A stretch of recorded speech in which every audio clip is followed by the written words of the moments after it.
Good morning बच्चों। आज हम लोग बायोलॉजी का एक बहुत बेहतरीन टॉपिक समझने जा रहे हैं, उस पर चर्चा करने जा रहे हैं, जो अक्सर 10th क्लास के बोर्ड की परीक्षाओं में पूछा करता है। देखेंगे हरित क्रांति के बारे में। ये हरित क्रांति बहुत ही कृषि विज्ञान के लिए एक जिंदा टॉपिक है, जिसे ग्रीन रेवोल्यूशन कहा जाता है। इसके बारे में हम लोग अध्ययन कर रहे हैं। पिछले 3 दशकों में देश के विभिन्न खाद्यान्नों फसलों, खासतौर से गेहूं की पैदावार में जो अत्यधिक बढ़ोतरी हुई है, उसको हरित क्रांति कहा जाता है। लगातार बढ़ोतरी के कारण हमारे देश की जो खाद्यान्न की अर्थव्यवस्था थी, जो भूखमरी की समस्या थी, उसे दूर करने के लिए ये क्रांति खास तौर से एक बेहतरीन रोल अदा की है। देखेंगे हमारे देश की उन्नत कृषि प्रणालियों के फलस्वरूप कृषि पैदावार में एक प्रकार की क्रांति आई, जिसमें कृषक मतलब किसान के उम्मीद से ज़्यादा भोजन उत्पादन हुए। मतलब जो किसान उम्मीद लगाए बैठे थे, कृषि किए थे कि आने वाली फसलों का पैदावार हमारी ज़रूरत के अनुकूल होगा, उस ज़रूरत से ज़्यादा पैदावार हुई, वो हरित क्रांति के अंतर्गत लाई गई। और था कि हरित क्रांति की वजह से ही हमारे देश की भूखमरी जैसी बड़ी समस्या का समाधान हुआ।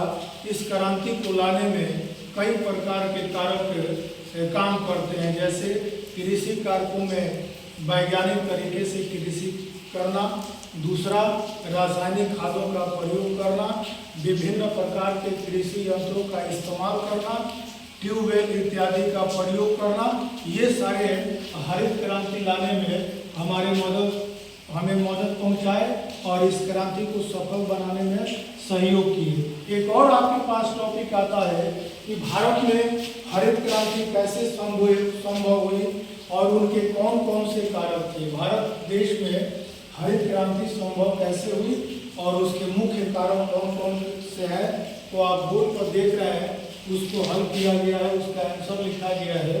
भारत में हरित क्रांति लाने के लिए अनेक कारक सामूहिक रूप से उत्तरदायी थे।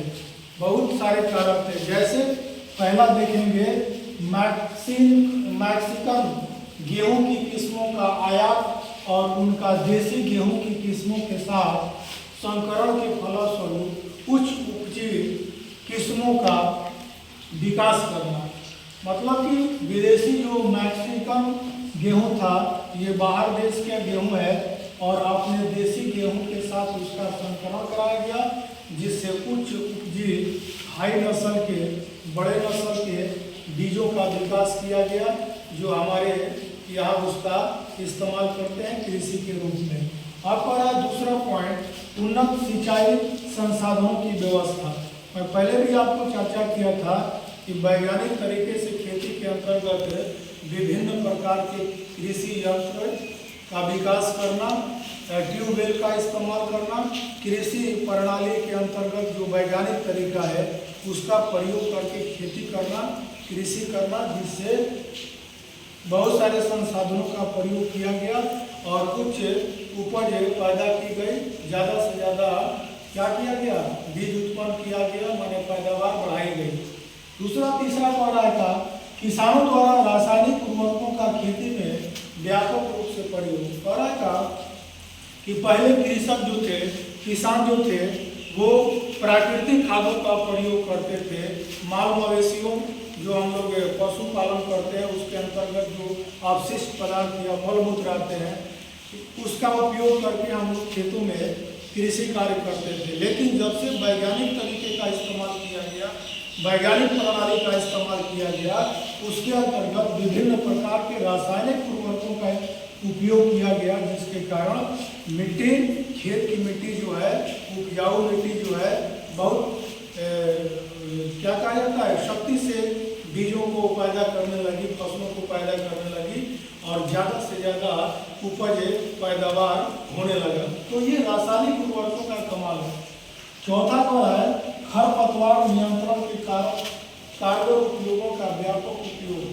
कहा कि जो फसल पौधों में बेकार पौधे, अवांछित पौधे, खरपतवार इत्यादि उग जाते हैं जो हमारे फसल पौधे को नुकसान पहुंचाते हैं, खेतों में जो उर्वरक दिए जाते हैं उसका ज़्यादा से ज़्यादा इस्तेमाल कर लेते हैं, वो बेकार पौधे, अवांछित पौधे, खरपतवार, उसको नियंत्रण करने के लिए विभिन्न प्रकार के रासायनिक पदार्थों का उपयोग किया गया, जिसके कारण हमारे फसल उससे कुप्रभावित नहीं हुए और वो पैदावार बढ़ाने में सफल रहे। लास्ट वाला पौधा का कीटनाशियों तथा कीटनाशियों का व्यापक उपयोग से कुशल फसल संरक्षण।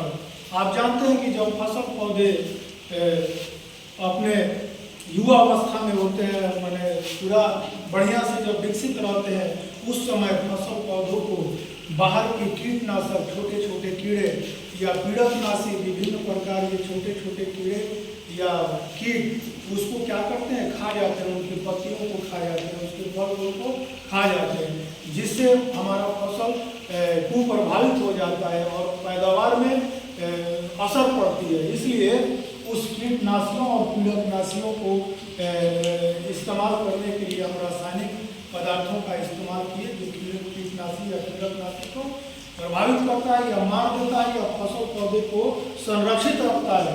उसका उपयोग करने से भी हमारे फसल पौधे बच गए और हमें ज़्यादा से ज़्यादा उपज या पैदावार प्राप्त हुई। इस तरह से हमें भारत देश में हरित क्रांति लाने के लिए अनेक प्रकार के कार्यों या समूह के रूप में जो कार्य किए थे, ये सब टॉपिक था। ये जिंदा टॉपिक है, इसको एक बार अगर पढ़ लेते हैं या समझ लेते हैं तो ये बहुत आपको काम आएगा। विभिन्न प्रकार के प्रश्नों को हल करने में हरित क्रांति से लेकर कृषि क्षेत्रों में इसका उपयोग करने में आपको आसानी होगी।